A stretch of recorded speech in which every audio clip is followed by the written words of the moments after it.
It gets lost a bit amid the year.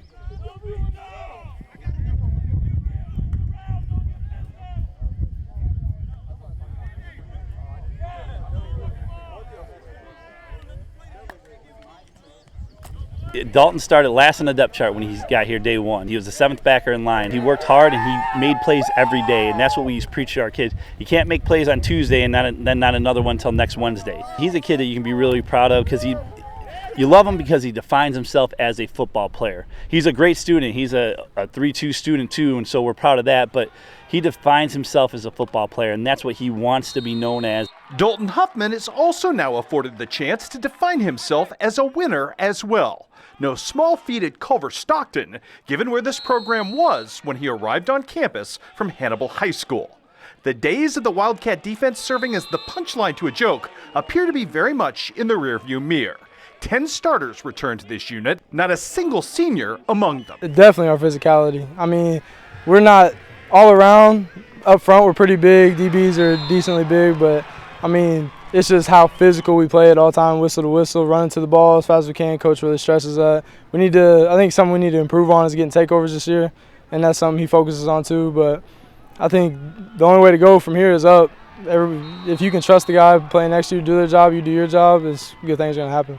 Without having the D-line, great D-line, the linebackers can't move well. Our corners, our safeties are really good. I don't want to disrespect the linebackers or anything like that, leaving them out, but we are probably the greatest part of the team too. Having guys like that right in the middle of your defense that are athletic and fast and tough, that helps a ton. We always tell the story about Wake Forest. A couple years ago, Wake Forest was absolute last in the country in offense, and they were 3rd in total defense, and they won 7 games. And so if we do that part on our side of the ball and take care of that, then our offense, who we think is going to be pretty good as well, will have a real good chance at helping us win a bunch of games. In similar fashion, the Wildcats returned 10 on offense as well, again, all of them underclassmen.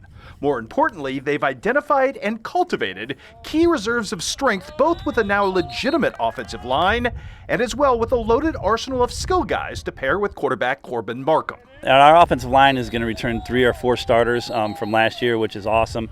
We got a couple good freshmen that we brought in from California and Texas, and to be able to put them big old boys up in front of Nate and Jordan Grant, it'll be fun.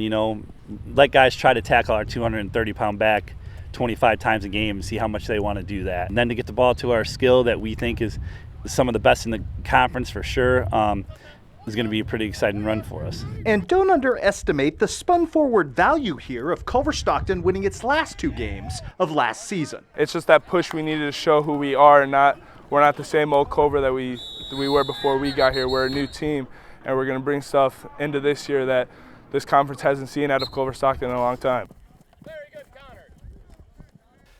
With the Sea of Palmyra shimmering in the background and the waves lapping at the shores of Flower City Park, Northeast Missouri has taken back to the beach today for a truly unique event, the Sandbox Scuffle.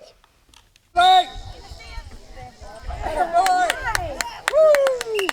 one, buddy. All right, Blake, what do you love about wrestling? That it's hardcore. Are you hardcore? Yeah. I'd argue that 9-year-old Blake Reif is even more hardcore than ever after getting his first experience with beach wrestling this afternoon.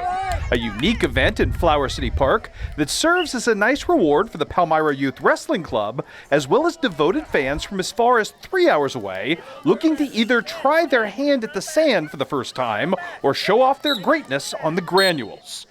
To be honest, it's a sport I had never even heard of until former Quincy High star Michael Peters competed in the World event. Fortunately, he was on hand to give us the inside scoop.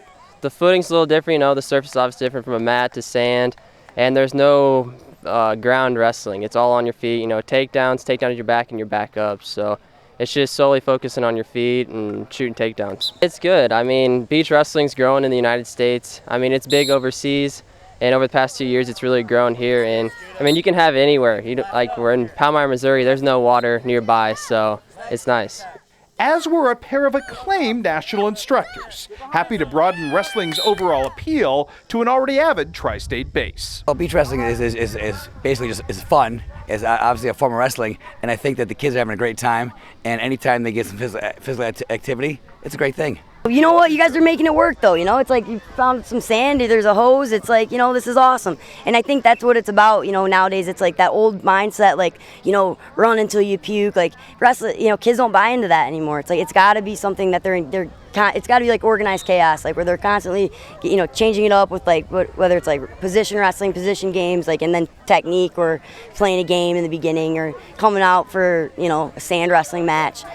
So you got to keep changing it up. And it's the mental toughness. I mean, you know, I tell my kids, I say, I hope you lose at least 3 or 4 big matches this year. They go, what? I said, I do. That makes you mentally tough. It's handling adversity. And when you do lose, you lose like a little man or a little woman. You hold yourself accountable. You don't throw your headgear. You don't try. Actually, my rule number 3 is try not to cry. Just try not to cry. Suck it up. Certainly an awful lot of fun, and not a story I ever thought I'd be covering in the Tri-States, but there you go. Coming up tomorrow right here, we've got a huge interview, a rare chance to speak to an all-timer from the Tri-States. Looking forward to that. We'll see you right back here tomorrow night, everybody.